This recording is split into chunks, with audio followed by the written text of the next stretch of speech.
very warm good afternoon and Jai Hind to all. How are you? I know that you all are very good and taking a very good care of yourself during this pandemic. Dear student, as unlock has been started, so I hope you will not take the undue advantage of that and will stay at home until unless it is not necessary to step out of home, right? So Dr. K. Modi Global School welcomes you all in the virtual classroom, and the site Surbi Pastricha welcomes you in the video lecture of economics, class 9. And today what we are going to do, we are on chapter number 1, the story of village Palampur, and we'll start our next topic of this chapter. Dear students, your PT1 syllabus for economics is lesson number 1, fine. And if I think some reduction will be there because we are having almost I think this week or maybe the next week, but only one class will be there, 1 or 2 class. So I'll tell you the syllabus by Monday positively. What's your exact syllabus? It's the whole lesson number 1 or only some part of lesson number 1, right? Is it clear? Okay, so let's start our topic. So students, today we are going to do again our classes from the PDF form, and if you have any doubt or any query, do contact. Let's begin.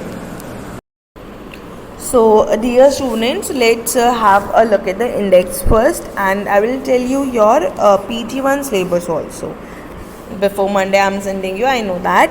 So introduction, organization of production and farming in Palampur में the topic is will the land sustain, fine.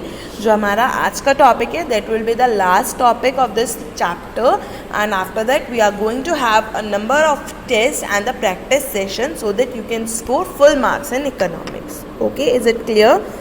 Fine. So have a look at the introduction. वही Palampur, what is Palampur? It is an hypothetical village, imaginary village है, और रायगंज और शाहपुर से bill connected है, electricity है, schools हैं, private dispensary है and एक हेल्थ केयर सेंटर भी है यहाँ पर. Total number of family is 450, 80 upper caste है इसमें, और जो SC दलित्स हैं उनका 1/3 है, फाइन.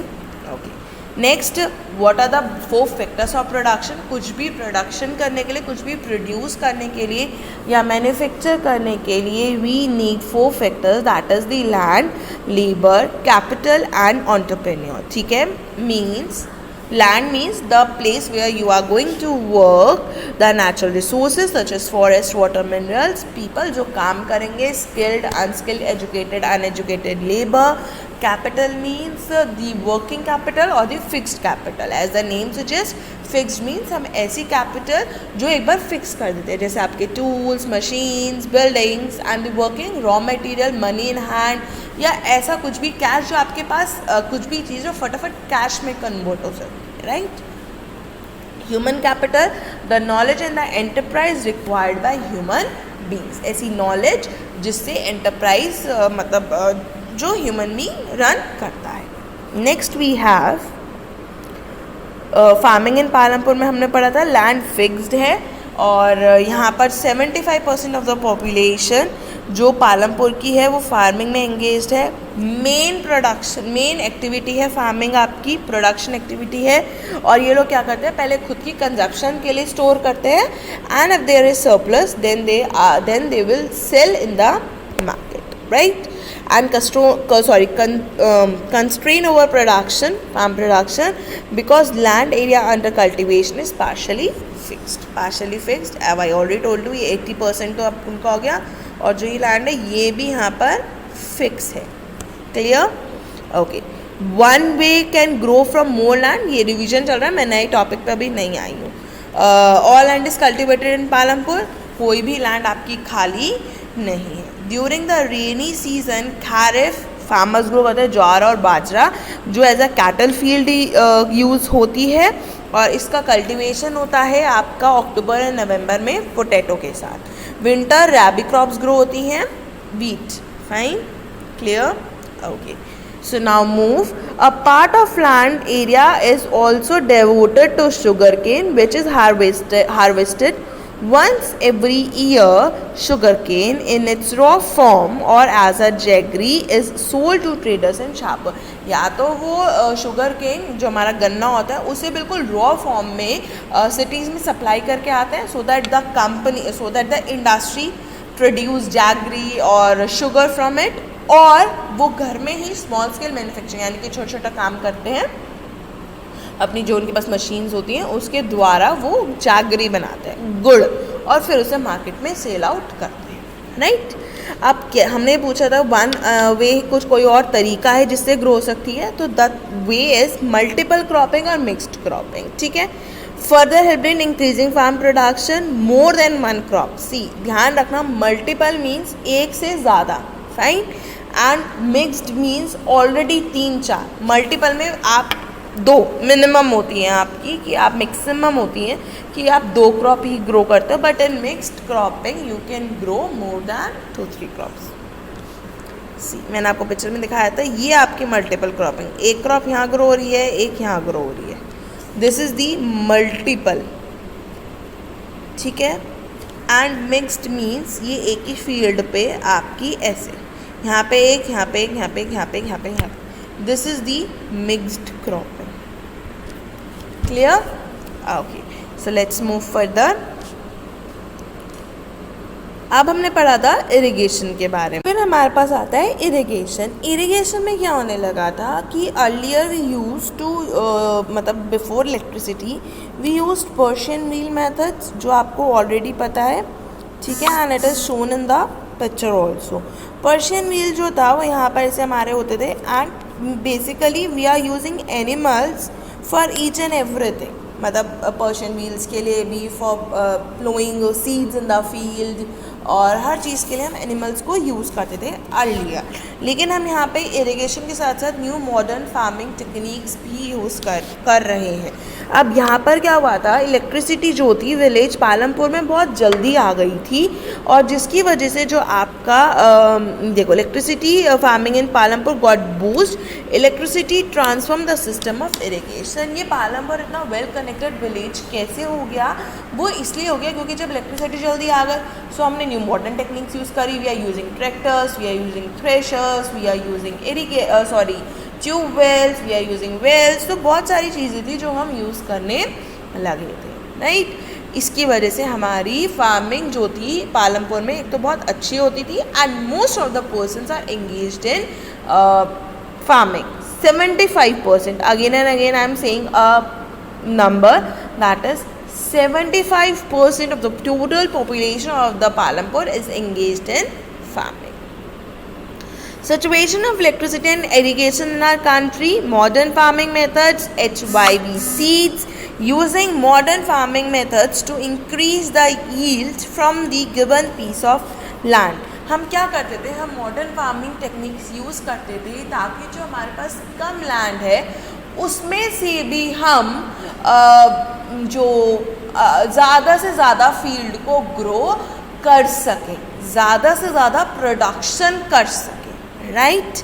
और HYV यानी कि हाई यील्डिंग वेराइटी सीड्स। अब नेक्स्ट जो हम पढ़ने वाले हैं और जो हमारा आज का लास्ट टॉपिक है वीडियो का, वो है ग्रीन रेवोल्यूशन। जो हमारा टॉपिक अभी रह जाएगा wealthy land sustain, will going to cover it in the next video. Modern machinery for example tractor and threshers, ये आए ग्रीन रेवोल्यूशन की वजह से।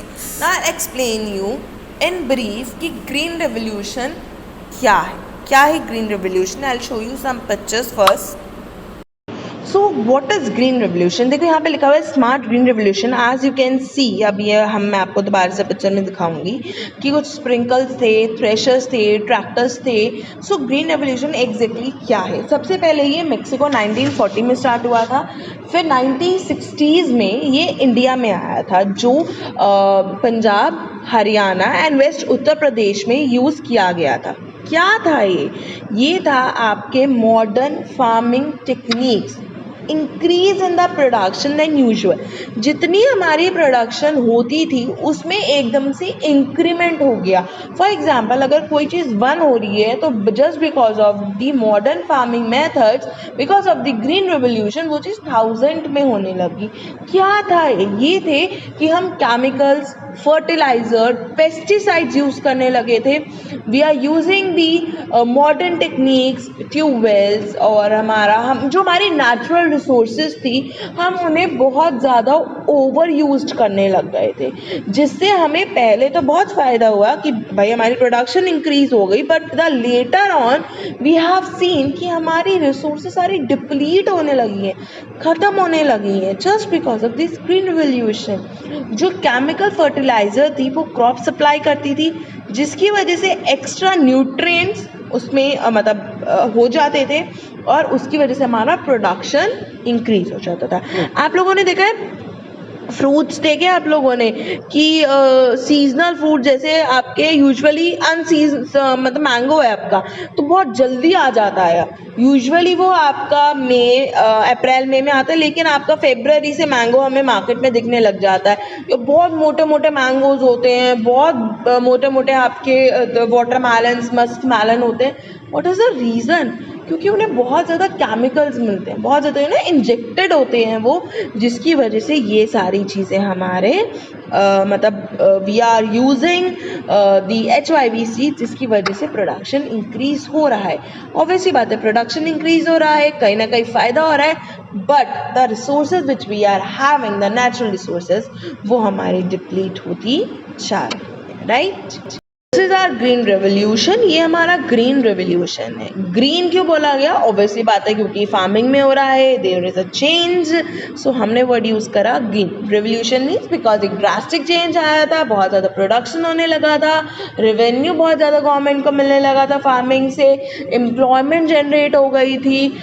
लेकिन ये जो था इसका पॉजिटिव इम्पैक्ट हमें सिर्फ पंजाब, हरियाणा में और वेस्ट उत्तर प्रदेश में ही देखने को मिला था, ठीक है। After that we are having so many negative impacts. जो हमारा नेक्स्ट टॉपिक है that is the will the land sustain, वो इसी में आता है। Is it clear? Now I will show you some more pictures, क्या क्या हमारी मॉडर्न टेक्निक्स थी या हमने क्या क्या यूज उसमें करा था, ठीक है। I hope the green revolution topic is totally clear to you all. मैं एक बार फिर भी आपको रिपीट कर देती हूँ। ऐसा रेवोल्यूशन जो हमारी फार्मिंग में आया था, किस वजह से आया था? HYV, high yielding variety seed से। ये बाहर का, ये ब्रिटिशर्स का एक वो था, वे था फार्मिंग में प्रोडक्शन को इंक्रीज करने के लिए, जो 1940 में मेक्सिको में स्टार्ट किया गया था, बट धीरे धीरे वो इंडिया में भी आ गया 1960 में। और सबसे ज़्यादा इम्पैक्ट इसका इंडिया में ही देखने को मिला था। ब्रिटिशर्स भी कहते थे कि इतना तो हमारे कंट्रीज़ में नहीं हुआ जितना इंडिया में इसका एक पॉजिटिव इम्पैक्ट आया है, लेकिन इसके नेगेटिव इम्पैक्ट सिर्फ हम लोगों ने फेस करे थे। हम लोगों ने इन द सेंस कि the Indians, fine. Requirements, variety seeds, fertilizers, soil testing, advance technology of the green revolution. Green revolution का क्या क्या इफेक्ट था? Increase in production, capitalist farming, rural employment, food grains, development of industries, economic growth and farmers की thinking भी change हो गई थी। So this is all about the green revolution which we have started today, and the topic will be land sustain, which is the last topic for your PT1 syllabus only. We'll continue in the next video for sure, and you will get a bundle of practice worksheets on the test portal or Google Form, so that you can score good and good marks in economics. So that's all from my side. Wish you a very good luck. Have a healthy and happy day.